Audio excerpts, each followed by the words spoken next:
Hello student, welcome back to my YouTube channel. आज की शुरू में आपके लिए समाकलन के बहुत ही इंपॉर्टेंट क्वेश्चन बताने वाले हैं जो बोर्ड परीक्षा 2024 में पूछे जा सकते हैं। क्योंकि ये बोर्ड परीक्षा में पहले भी पूछे गए हैं। 2016 में पूछा गया है ये सवाल, जो है 2016 में पूछा गया है, 17 में पूछा गया है और 20 में भी पूछा गया है। ये बहुत ही इंपॉर्टेंट सवाल हैं। ये बोर्ड परीक्षा में हर साल भी पूछे जा सकते हैं, क्योंकि बोर्ड परीक्षा में जो होते हैं वो 7 सेट बनते हैं।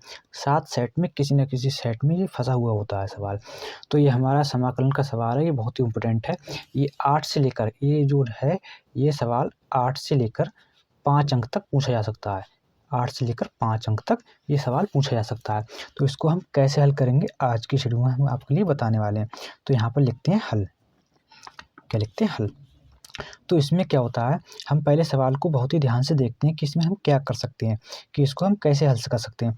ऊपर से हल करेंगे तो नहीं होगा और नीचे से करेंगे तो हम इसको मानना पड़ेगा, क्योंकि समाकलन में अंश अपॉन हर वाला फार्मूला नहीं होता है। इसके लिए हमें तोड़ना ही पड़ता है। तो एक्स जो नीचे दिया है एक्स प्लस एल्फा, इसको हम मान लेते हैं एक्स प्लस एल्फा बराबर मान लेते हैं हम टी। तो यहाँ से क्या होता है, हमारा अल्फ़ा का यानी एक्स का मान निकाल लेते हैं हम। यहाँ से एक्स का मान निकाल लेते हैं, ऊपर रख जाएगा फिर। तो एक्स बराबर क्या हो गया, टी माइनस एल्फ़ा। ये हमारा एक्स का मान आ गया टी माइनस एल्फ़ा। और जिसको मानते हैं हम, समाकलन में क्या होता है कि जिसको मानते हैं उसका क्या करते हैं, अब इसको हमने मान लिया है एक्स प्लस एल्फ़ा, यानी एक्स प्लस एल्फ़ा मान लेते हैं हम। तो एक्स प्लस एल्फ़ा का क्या करते हैं हम, अवकलन करते हैं। तो अवकलन कैसे होगा, एक्स का हो गया डी एक्स और अल्फ़ा का क्या हो गया हमारा 0। अल्फ़ा क्या है हमारा, एक कांस्टेंट है यानी नियतांक है अल्फ़ा। तो डी का डी टी हो गया। तो यहाँ पर हम इसका मान रख देते हैं। तो इंटीग्रेशन साइन और एक्स को हमने मान निकाला था टी माइनस एल्फ़ा, एक्स का क्या हो गया टी माइनस एल्फ़ा और ये हमारा ये एक एल्फ़ा ये हो गया। अपॉन में क्या हो गया साइन एक्स प्लस एल्फ़ा का क्या माना था हमने, टी माना था। तो ये क्या हो गया टी हो गया और यहाँ पर डी टी। और इसी प्रकार क्या हो गया साइन टी, ये माइनस माइनस प्लस हो गया, माइनस का 2 एल्फ़ा अपॉन में साइन टी डी टी। तो ये हमारा किसका फार्मूला बन गया, ये हमें देखना पड़ेगा कि साइन टी माइनस 2 एल्फ़ा यानी साइन ए माइनस 2 बी, यानी साइन ए माइनस बी का हमारा ये फार्मूला बन गया। तो हमारा फार्मूला क्या होता है, साइन, यहाँ पे लिख देते हैं हम साइन, और तो टी माइनस बी का फार्मूला क्या होता है, साइन ए यानी कि sine T cos 2 alpha minus होता है हमारा बीच में यहाँ पर, और होता है कॉस ए यानी कॉस टी और साइन बी यानी कि साइन 2 एल्फ़ा। अपॉन में क्या है, दोनों को अपॉन में हम लिख देते हैं, दोनों को अपॉन में साइन टी और इसके अपॉन में हम साइन टी और ये डी टी। तो इससे हमें दिख रहा है कि साइन टी से साइन टी कट जाएगा, साइन टी से साइन टी, और cos T upon sine T क्या होता है, कॉसेक टी यानी कॉट टी होता है। तो यहाँ पर लिख देते हैं बराबर में cos 2 alpha D T minus cos T upon sine T क्या हो गया हमारा कॉट टी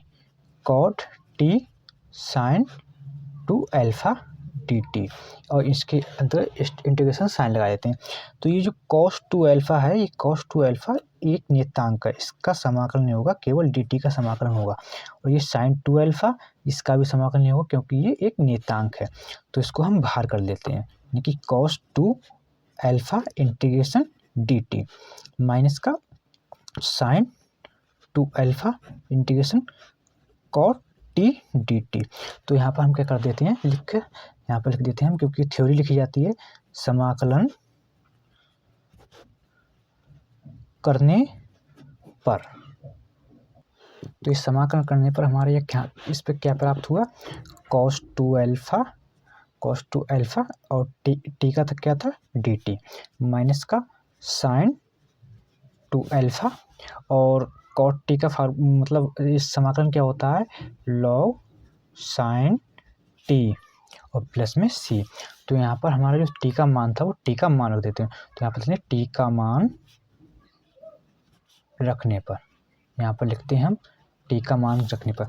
तो टी का मान क्या था, टी का मान जो हमारा था वो टी का मान क्या था, एक्स प्लस एल्फ़ा, ये हमारा टी का मान था, तो हम यहाँ पर टी का मान रख देते हैं। तो ये क्या हो गया, कॉस 2 अल्फ़ा और X plus alpha minus sine 2 alpha और लॉग साइन टी का मान था X plus alpha plus C. ये हमारा हल आया है इसका। ये बहुत ही इम्पोर्टेंट सवाल है, बोर्ड परीक्षा में 5 से लेकर 8 नंबर में पूछ लिया जाता है। इसको रिवाइज करके देखिए, क्योंकि ये बहुत ही इम्पोर्टेंट सवाल है। ये बोर्ड परीक्षा में इस साल पूछे जाने के बहुत ही चांस हैं।